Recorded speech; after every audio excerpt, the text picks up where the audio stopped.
Hi, good morning. Kahapon nga po ay gumawa ako ng maha blanca dahil birthday ng kapatid ni Mama, ang aming Auntie Bing.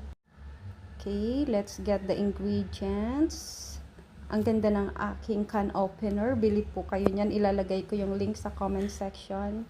Look, ang galing niya. Ang bilis niya lang maka-open ng can.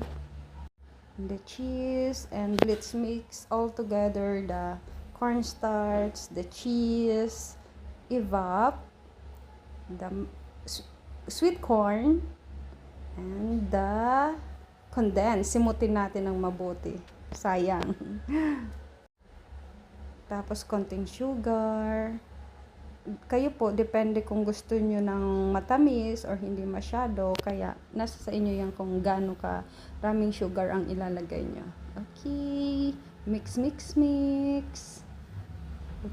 Huwag po tayong titigil sa pag-mix. Madali lang po siya maluto. Okay. Mix, mix. Okay. May natapon pa.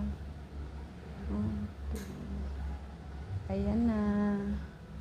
Tapos, sa gabi, pupunta kami sa bahay ng tita ko at doon magse-celebrate ng birthday. So, ayan lang po. Ganyan po ang paggawa ng creamy maha blanca. Bye! Thank you for watching. Hope you like it.